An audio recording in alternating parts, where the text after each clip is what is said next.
Today I'm going to talk to you about how you can use music to combat stress and anxiety. I'll tell you a little bit about how I go about composing my process of writing music. So the presentation is called Using Creativity to Relieve Stress. So if you're feeling stressed, you might notice that you're not getting as much sleep, you feel tired, fatigued, you're missing assignments, you're gaining weight because you're eating too much, you may be not eating enough. So a few ways that you can tell that you're stressed are these warning signs. And once you realize that you have stress, you need to figure out a way to manage it. So some ways to manage your stress is creative expression through the arts.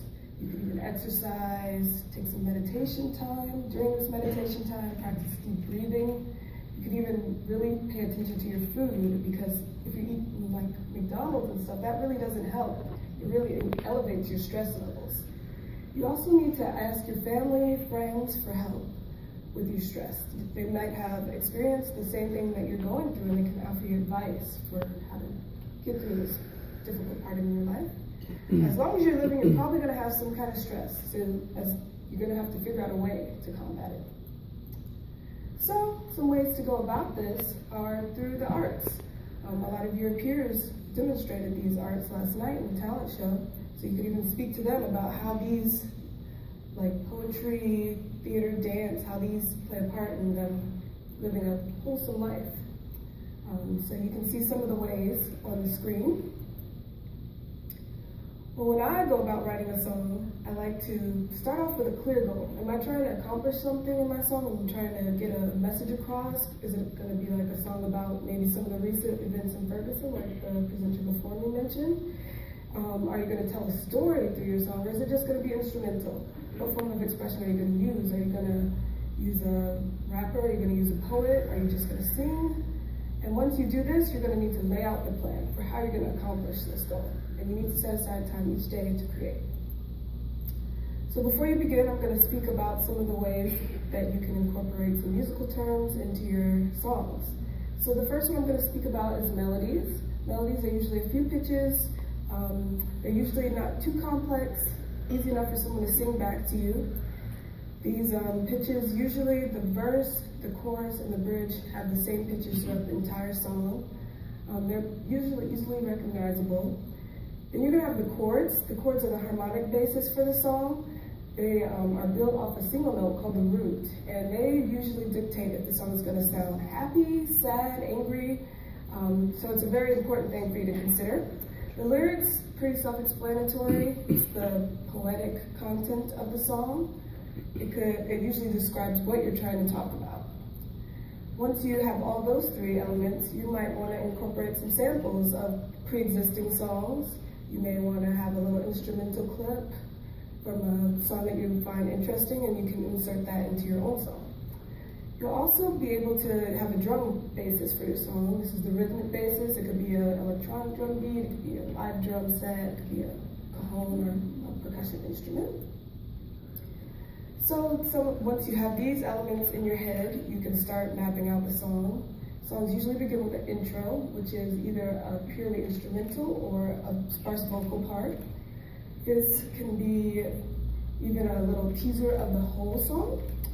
Once you have that, you go into the verse, which describes what you're trying to talk about in your song. It can be you telling the past, what happened, and then building up to the pre-chorus. This isn't always in a song, but it usually is a point of tension, and it builds to the chorus.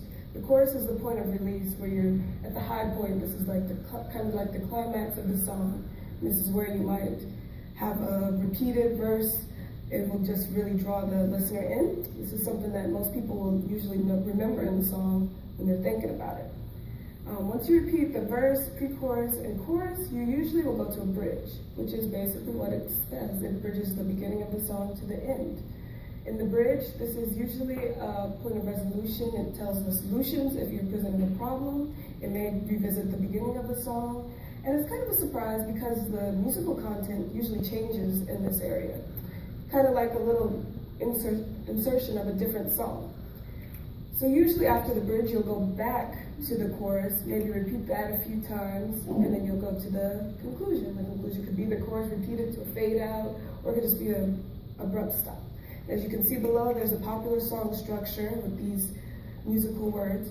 And this isn't set in stone. You can mix it up. You can have multiple bridges. It's all up to you. You could even include a solo into your piece. So whatever you feel like would work best.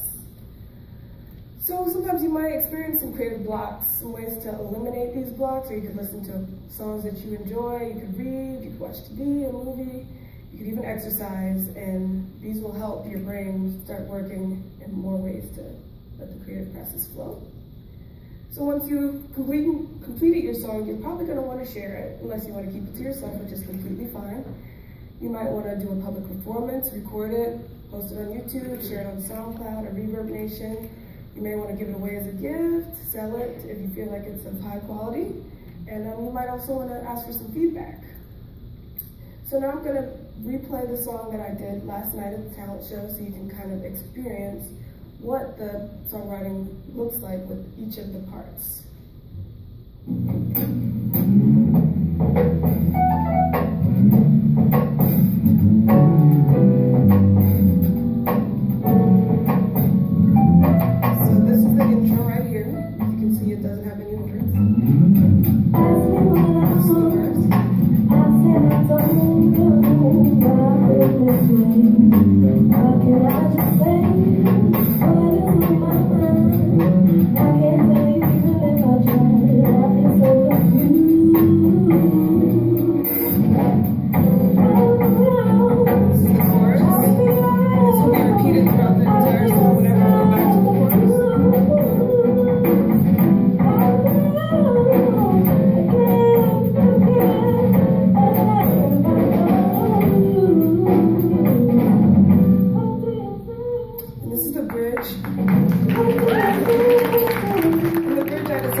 It's really fun. It's a really good way to express your creative side.